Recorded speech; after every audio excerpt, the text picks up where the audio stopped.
They were the elite, the SAS of medieval knights in armor. They thought they were invincible. They would go in first, they would come out last. Rich. And they were effectively multinational corporations. The keepers of holy relics said to have mystical powers. If you touched them, then you had a connection with God. But when the Templar Knights were smashed by the French king, it was a medieval equivalent of a dawn police raid. Their legendary treasure disappeared. They found nothing. Yet alluring and intriguing clues survive, shrouded in mystery. They were fanatically secretive. From ancient French castles and secret codes to an ingenious pit across the Atlantic. If you try and get the treasure, you'll drown. Could this be the tantalizing trail that leads to the lost treasure of the Knights Templar?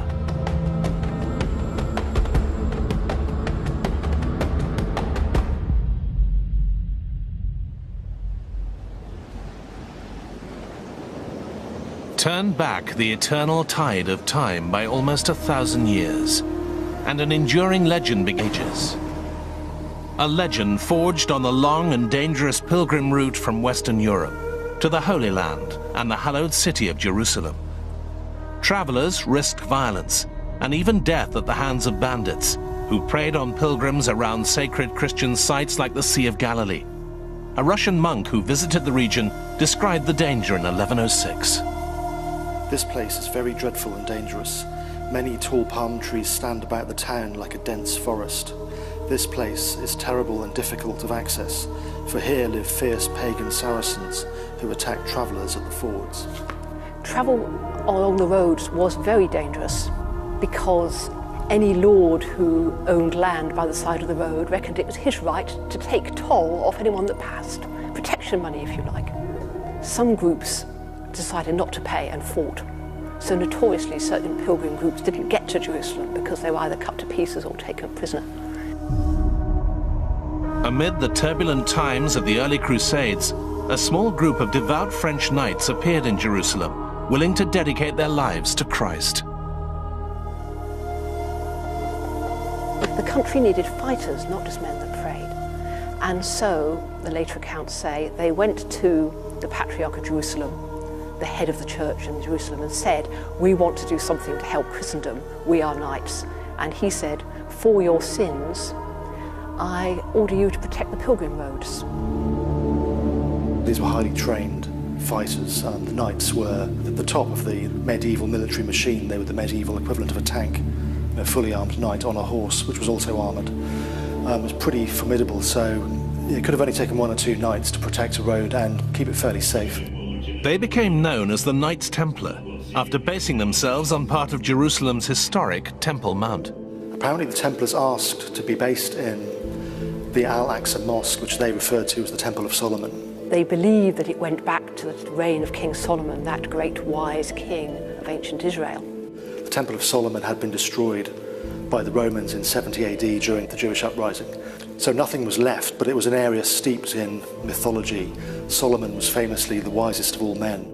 Once called the Poor Knights of Christ, the Templars became rich, enjoying papal privileges, lucrative tax breaks and lavish donations. The Templars became very rich because people in the West heard about what they were doing and thought, great, I want to help.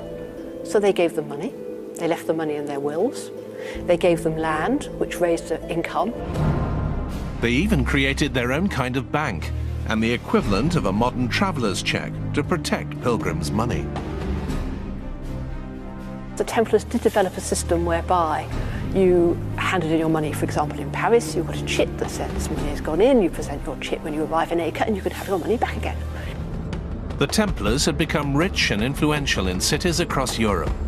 For the pious, envious, cash-strapped French king Philip the Fair, the knights had become a threat, rivals to his authority that had to be eliminated. Philip was determined to destroy the order and would stop at nothing to achieve his ends. The mighty order of knights would be brought down by charges of the most heinous of crimes: heresy.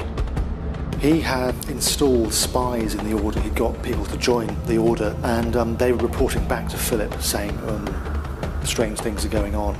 A month before the arrests, secret instructions were sent out to the king's officials, the baillis and the seneschals in the various parts of France, and they were instructed the Templars were to be arrested at dawn on Friday the 13th of October, and nothing was to be said about this beforehand. So it was a dawn swoop. The medieval equivalent of a dawn police raid. It was a very slick operation that was carried out seemingly without any warning. Almost all the Templars in France were arrested. Oh yes, psychology is not a modern invention. It was well known in the Middle Ages that if you want to catch somebody off guard, dawn when they're still in bed is the best time to get them. And the Templars were arrested on this Friday the 13th, something which shocked people, as they were a very powerful and established group, and there were literally hundreds of those centres. And this event was so shocking that to this day, the idea of Friday the 13th in France is synonymous with bad luck. Thrown into prison and tortured, many confessed to shocking crimes of heresy. Philip the Fair, he was very clever with his spin doctors. He got them to confess, under torture of course, that they denied Christ and spat on the cross. The charges of heresy were stitch-up. These were standard charges brought against other people that the King of France wanted to get rid of and get their money. The Pope was also threatened by the French king's inquisitors and was forced to dissolve the Order of the Templar Knights in 1312. Several years later, after languishing in prison, the Templars' elderly Grand Master Jacques de Molay was burnt to death as a heretic.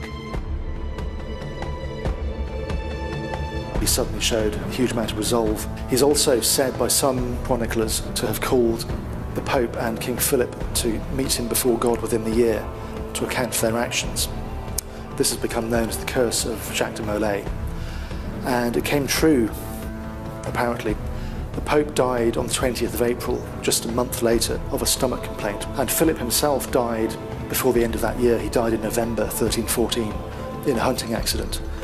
He was a fanatical huntsman, and at this time he didn't come back from the hunt. The place where Jacques de Molay was burnt alive, together with one of his companions, can still be seen in Paris today. Two tomb-shaped portals mark the spot where the life of the last Grand Master was extinguished. But some 700 years on, the legend of the Templars continues to thrive. Myths that have swirled around them through time tell of fantastic treasures and divine relics found deep in the ruins of Solomon's fabled temple. The idea that the Templars were digging into the Temple Mount is a modern one. Nobody at the time wrote about that. And I think the Templars would have talked about it had they been doing it as well, because they like to advertise their activities as a way of raising money. During some excavations carried out in the 19th century, a tunnel was discovered, which has been dubbed the Templar Tunnel. It's not beyond the realms of possibility that the Templars could have discovered something whilst renovating their part of the temple platform. If they were interested in the legends of King Solomon, one of the stories about Solomon was his fabulous wealth. Apart from his wisdom, he also had a lot of gold. And we know that the treasure of the temple was actually gold and silver and precious stones and so on, which after 70 AD, when the Romans destroyed the temple, went missing. Could such legendary riches, excavated from the heart of the Holy Land, still lie hidden in a secret Templar treasury? Links between the Knights Templar and legendary holy relics have some foundation. Evidence recently uncovered suggests the Templars hid the Shroud of Turin, said to hold an image of the crucified body of Christ.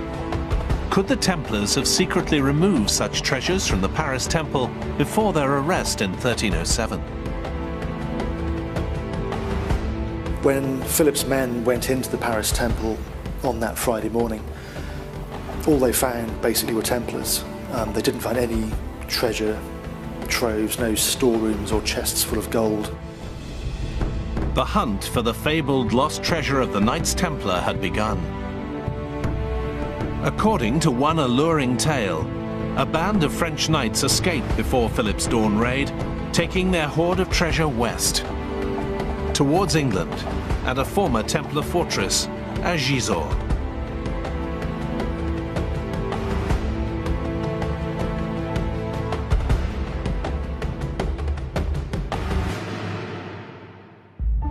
Perched on a huge mound, or motte, it was here that some Templars found themselves imprisoned in their own tower. Etched into the walls of the so-called Prisoner's Tower, ancient graffiti can still be seen at Gisors, including enigmatic symbols interpreted by some as clues pointing to the Templars' lost treasure. A chariot, which may have been used to transport riches and biblical relics, and mysterious figures of what appear to be North American Indians. The former Templar stronghold has attracted many visitors through the ages, including a Victor Hugo. But was it the prolific creative artist who wrote Les Miserables who signed his name in the ancient walls? One has to wonder if it was just someone else who engraved Victor Hugo's name. Luckily, we know that Victor Hugo wrote that he really did visit Gisors, and that the site had a profound effect on him. In fact, he details that he carved his name twice at the castle. Victor Hugo was not the only one to be enchanted by the enigmatic Templar castle at Gisors.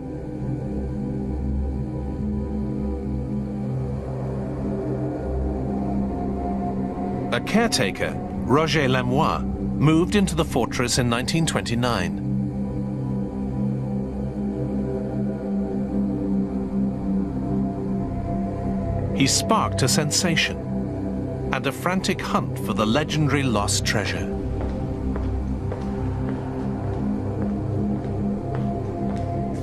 This is where he worked and lived, and he knew the legends told in the area about the treasure which might be a Templar treasure.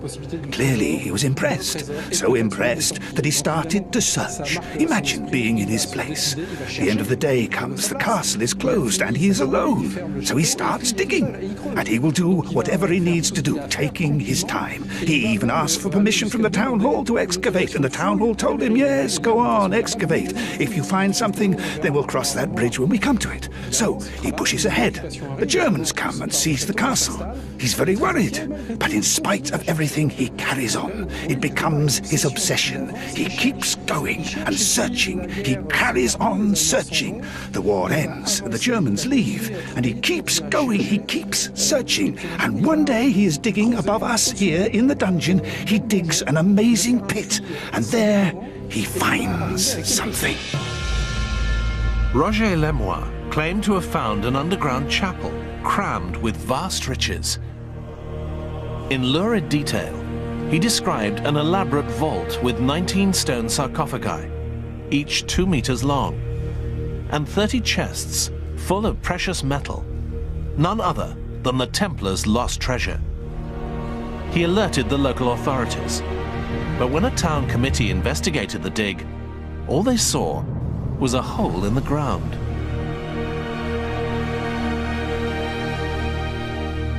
When people arrive to check what he has told them, all they see is a pit that has not been securely supported and which has been constructed in levels. It does not seem stable and looks as though it's going to collapse. 2 people nevertheless try to go down, but come back again quickly for fear of being buried alive. The head of the local fire brigade was one of those who risked their lives to investigate the pit. Once safely back on the surface, he reported a tantalizing clue. One of the things the chief fireman was reported to have said was that he threw a stone in and that he did hear an echo. But at no point did he say that it was an underground room. He just said that he heard an echo, and that is the only testimony that confirms that Lemoine did find a cavity. Despite the fire chief's fascinating report, local authorities ordered that the unstable pit should be filled in as soon as possible. The caretaker, who claimed to have found a vast Templar crypt filled with treasure, was also sacked and expelled from the castle. The pit was filled, but the legend of lost Templar treasure could not be buried. Then, in the 1960s, a popular book sparked renewed interest in the so-called secret chapel. The French culture minister ordered a full-scale excavation. It is highly probable that André Malraux was persuaded of the presence of something within the motte, and he then ordered archaeologists to come and start digging. And in the first instance, they agreed, since there was a possibility of finding something. Some searches were made. But very quickly the archaeologist announced that it was not possible for the motte to be hiding an empty cavity. But Malraux insisted very strongly on carrying on the searches, digging, etc. As the archaeologists ran out of money to carry on this task, after a while they decided to stop working on this site. And this is when André Malraux decided to send in the army. The army battled through excavations at the motte for more than a month. At the end of the operation came a curt report. The result was negative. But once again, the legend of the Templars' lost treasure refused to die, despite the lack of any real evidence.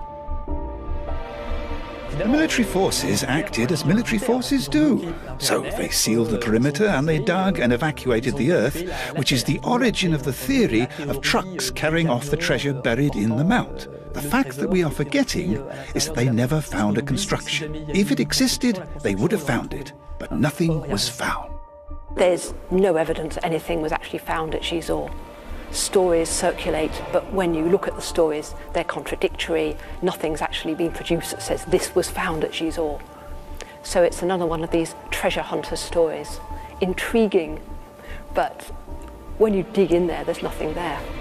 But why would the discredited caretaker Roger Lemoyne invent such a lurid story of a secret Templar chapel? One person who knew the caretaker suggests he was acting on real information, meaning that somewhere, somehow, a hidden Templar treasury may well be waiting to be found.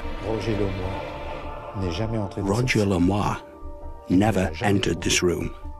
He never found it. However, he knew of an exact description of the room, or he may have had a plan of it.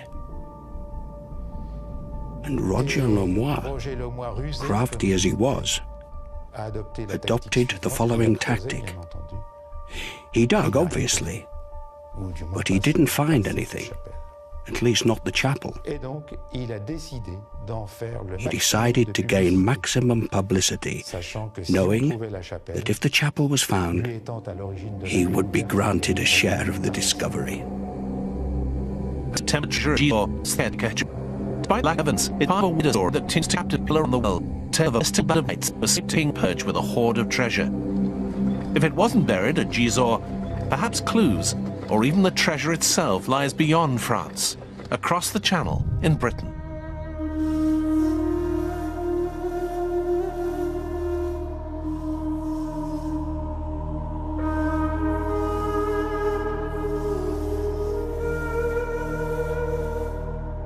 In a historic corner of London, street names, a tube station, and a Templar church still stand as evidence of the knights' once influential presence in the capital.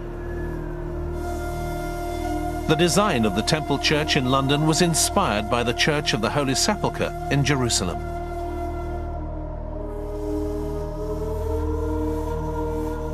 Inside lies real historical treasure, stone effigies of Templar knights and other relics of the past.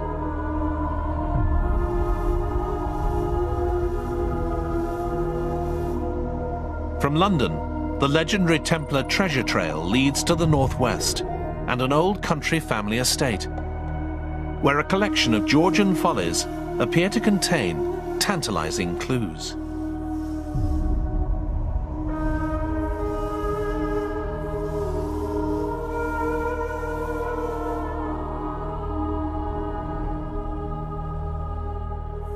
The house and gardens at Shugborough Hall were built and landscaped by the rich and influential Anson family.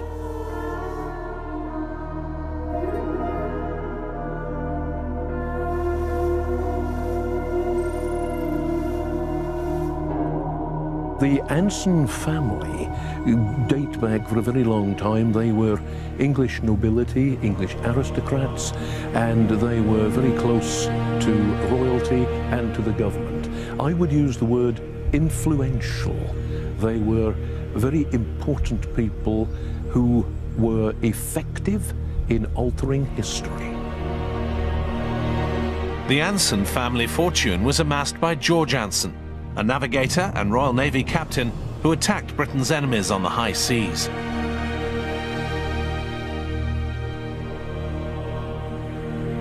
His capture of a Spanish galleon and its phenomenal treasure made the Anson family especially rich.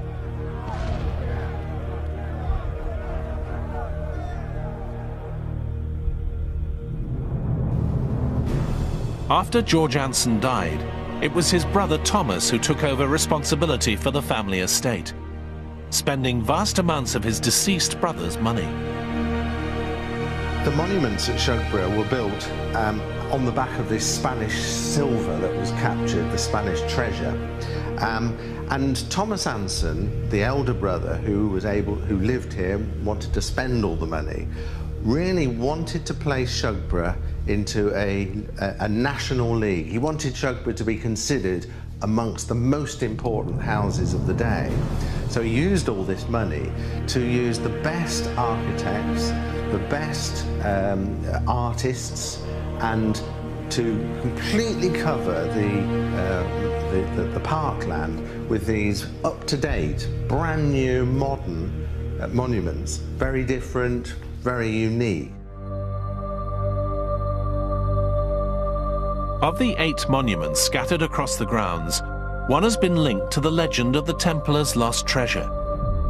It's the so-called Shepherd's Monument, referring to a copied image of the Arcadian shepherds by the French painter Nicolas Poussin. Letters carved into the marble below are seen by some as part of a secret code, linked to an ancient enigma.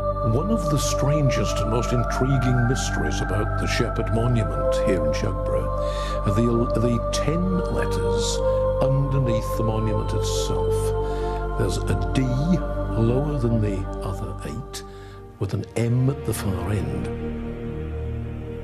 The alleged cipher that uses these separate letters etched into the Shepherd's Monument has been nicknamed the DM code. Those who believe it could be the key to an ancient mystery claim that the DM code was mentioned by the infamous 16th century prophet of doom, Nostradamus. A quatrain in his book Centuries reads, "When the inscription DM is found in the ancient cave revealed by a lamp, Law the king and Prince Ulpian tried, the queen and duke in the pavilion under cover." This could be interpreted as, when the DM code is decrypted, a very ancient underground place will be found.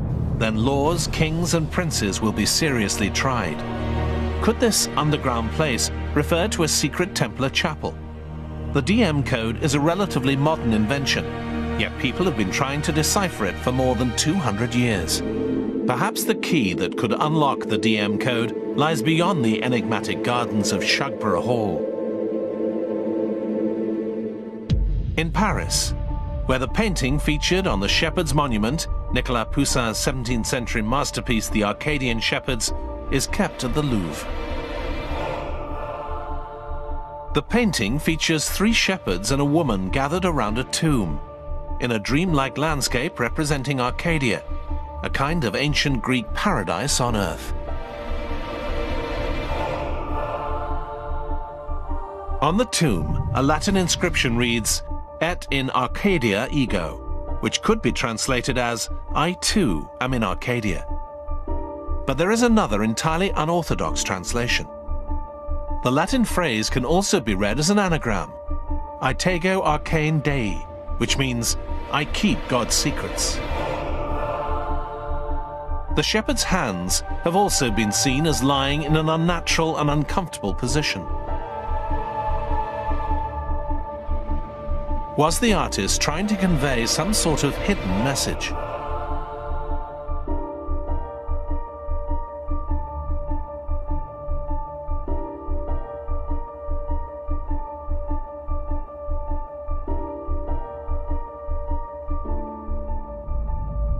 Nicolas Poussin was commissioned to paint the Arcadian shepherds for an influential cardinal who would eventually become pope.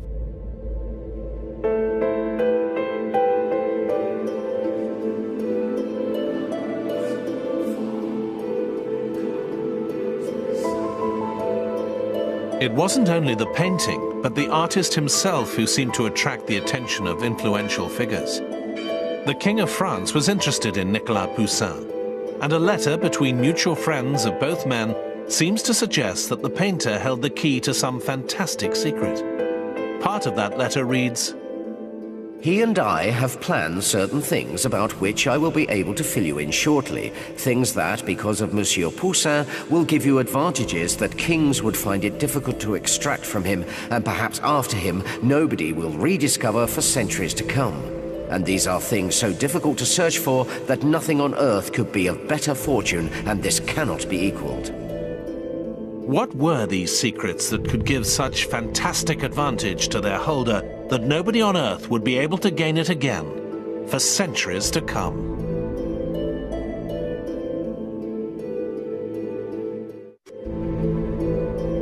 Legends of treasure hidden by the mystical Knights Templar and an apparent trail of clues left in ancient monuments and paintings leads to a historic church in the Eternal City, Rome. The Church of San Lorenzo in Lucina was erected on ruins linked to an ancient Christian cult. Curious relics include a small door which opens to reveal a throne, used exclusively by the Pope during Privy Council meetings, and a monument dedicated to the French painter Nicolas Poussin. Beneath his bust is another engraved replica of his famous painting, The Arcadian Shepherds. It's this mysterious picture that was chosen to honor his memory above hundreds of other works.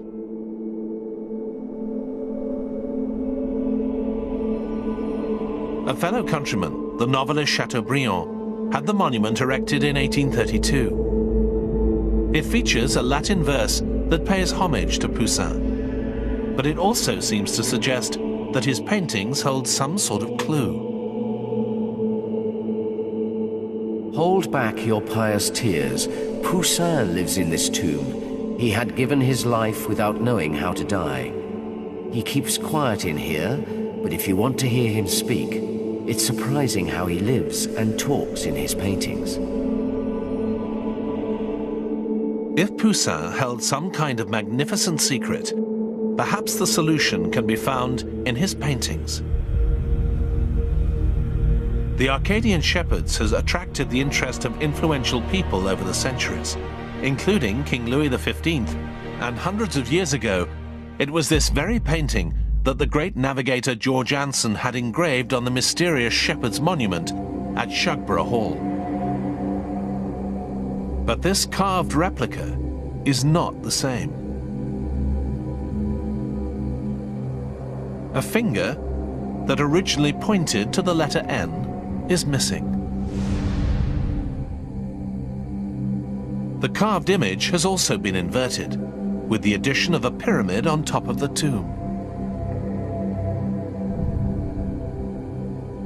What does it all mean? There are many theories and interpretations, and some of these lead back to that mysterious and secretive order of holy knights, the Templars.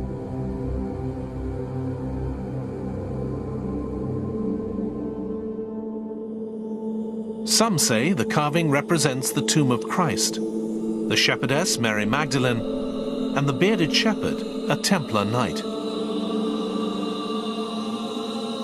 Letters are also said to be hidden in the carved image. Letters that point to a compelling tale of knights crossing the Atlantic centuries before Columbus discovered the Americas.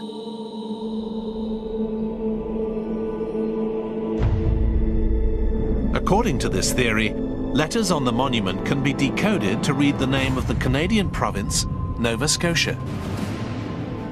Amazingly, one of the words that appears in the carving of Poussin's painting refers to exactly the same part of the world. By taking out the R in Arcadia, as suggested by the shepherd's thumb, the word Acadia appears. This is the old French name for Nova Scotia.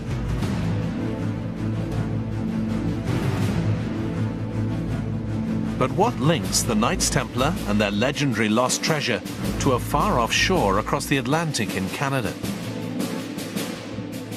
The trail of these elusive knights and fabled riches found in the heart of the Holy Land now moves to the North American continent.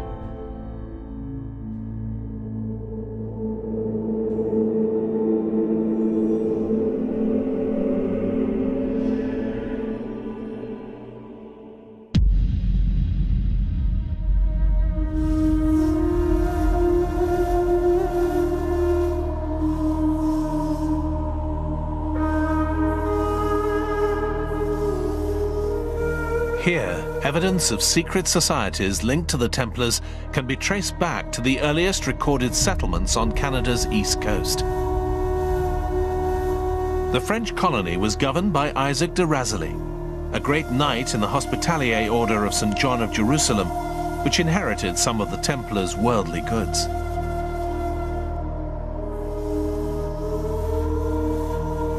A descendant of those early settlers, Yoel Doucet, has tried to find the origin of the French name Acadia. We're not sure of the origin. In 1524, an explorer called Verrazano named the region surrounding Philadelphia Arcadia, a paradise on earth according to Greek mythology. And some people think that when the maps were copied, the region was moved higher on the map. But later, in Arcadia, they dropped the R to make Acadia. We're not 100% sure.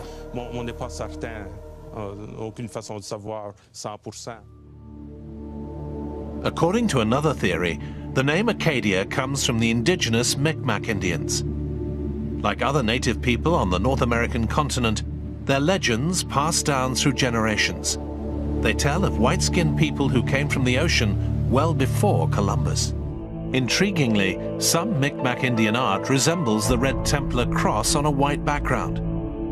But there's no evidence they made it to North America, a long way from their original mission in Jerusalem. Templars escaping to America is a great fantasy, isn't it? What would be the point in taking treasure to Nova Scotia when the whole point of the order was to protect Jerusalem?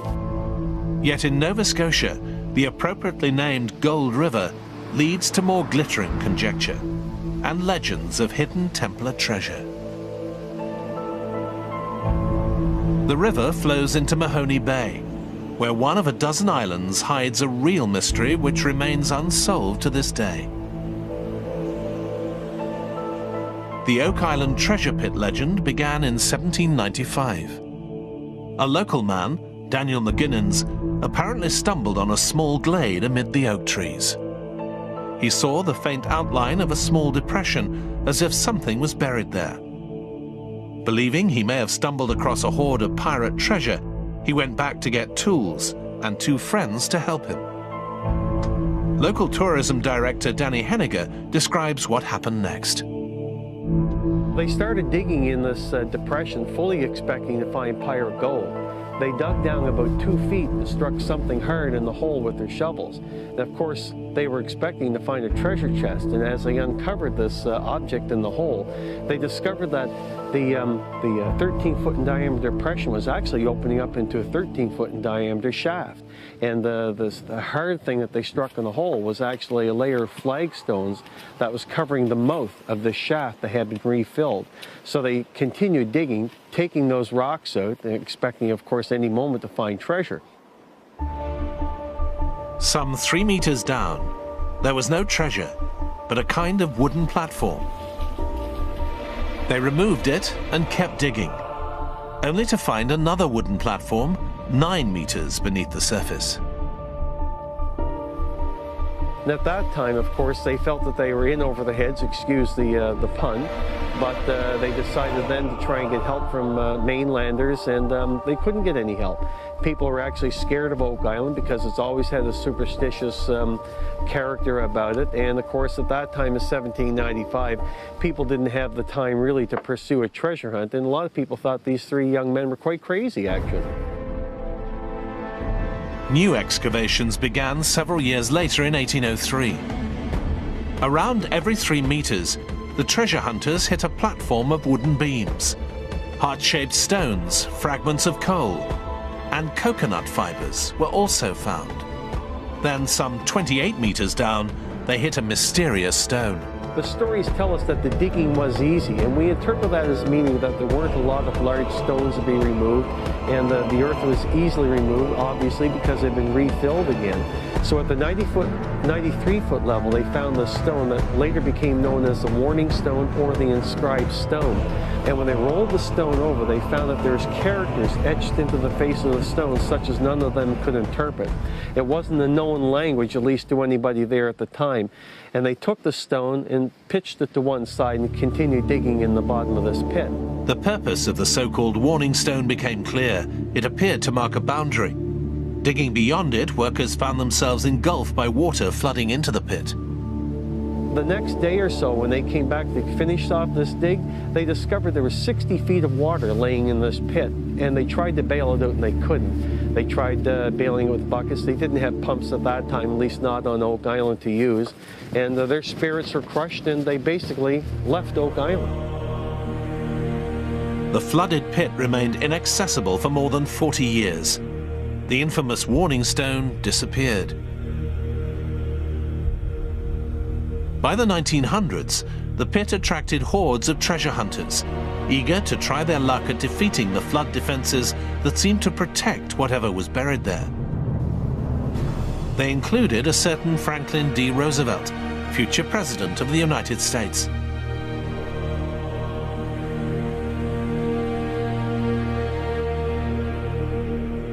No treasure has been found, but evidence has been uncovered of an ingenious tidal flood trap.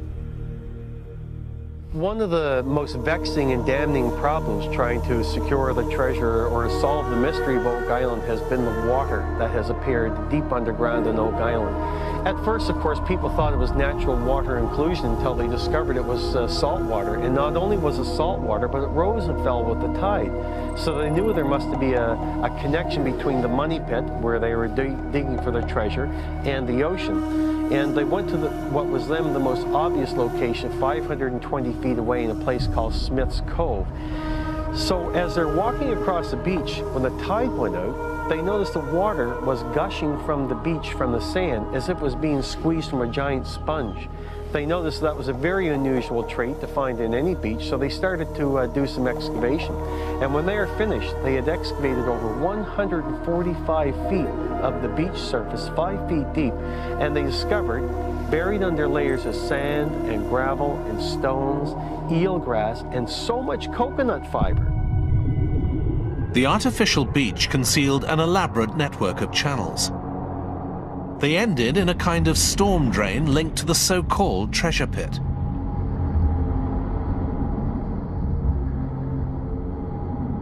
It is felt by many people that this is a structure that was artificially buried in the ground by the depositors with the intention of securing the money pit so that if you didn't know the way to get into it, you'd be stopped by the flow of the Atlantic Ocean. And it's worked very, very well. And it's even suspected that there's more than one flood tunnel. In fact, it's known by treasure hunters that there may be 2 of these flood tunnels. Who could have devised and built an artificial beach, irrigation tunnels, and a multi-platform pit at least 30 meters deep? Although Oak Island is mired in mystery, there have been some real fascinating finds, including an enigmatic piece of parchment that lay hidden under almost 50 meters of soil and stones. Legends of lost treasure lead to this mysterious Canadian island, where an ancient parchment fragment could hold the clue to a secret burial pit. This piece of parchment actually exists to this day, but it was studied by experts at Harvard University and was declared to be a piece of sheepskin parchment upon which there's writing in India ink done with a quill pen. Other artifacts that have been found in Oak Island have been Spanish-style scissors that were found under the beach in Smith's Cove, a heart-shaped stone that was found in the same area, and during some deep drilling exercises on Oak Island back in the 1970s or late 60s, they actually brought out of the ground pieces of chain, pieces of drawn wire, and metal that was so brittle that when it was exposed to air, or was so old that it was exposed to air, it turned brittle and oxidized immediately. There's conflicting evidence as to the age of materials found in the pit. Timber has been dated to the year 1575 to an accuracy of plus or minus 85 years. But coconut fibers recovered at the same site were found to be much older. There's a lot of skeptical analysis about Oak Island, but one of the things the skeptics cannot explain away is the coconut fiber that has been found on Oak Island, and it can actually be found on Oak Island still if you know where to dig. Some of this coconut fiber has actually been analyzed and is found to have been from the 7th century or perhaps the 6th century. Now, I don't know what the accuracy level is of the carbon dating that was done, but nonetheless, that's the information we have to work with. Coconut palms are not native to Nova Scotia. Someone must have brought the fibers there. Some believe the Oak Island pit bears all the hallmarks of the legendary Knights Templar, or their descendants: engineering skill, military discipline and secrecy. But for one scholar, other equally fascinating scenarios are more probable. If you're looking for people digging tidal pits off Nova Scotia, well, there were all those Vikings who'd settled in Greenland. Couldn't it be them who were doing it? There was still a Viking settlement in Greenland until the late 15th century, and then they disappeared. Where did they go? Nobody knows. Something mysterious is discovered, like a pit or a cave with mysterious markings, and then people automatically think, oh, it's got to be the Templars. The most interesting theories to me center around the Templar Knights. I find those theories very interesting, although it is kind of tentative. The Templars had ships based at La Rochelle on the northwest coast of France before they were attacked by the ruthless King Philip in 1307. We know that some boats left La Rochelle. What was on them we just don't know at all, and those boats vanished. They would have had to have gone somewhere that was beyond the reach of the church and Philip. The places that would have been most likely would have been England and Scotland.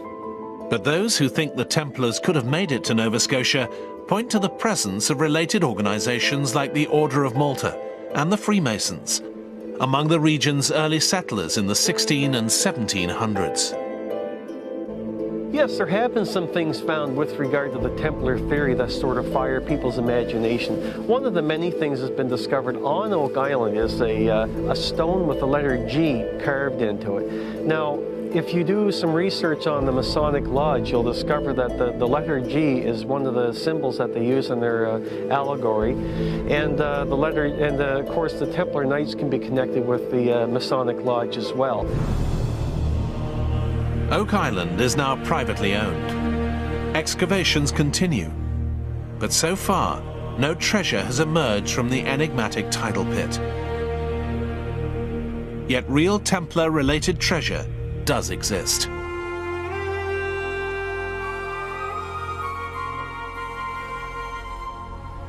Near the place where the first master of the order, Hugh de Pin, was born, a breathtaking hoard of hundreds of silver coins dating from the Templar period was found in 1998 by Bernard Delacour.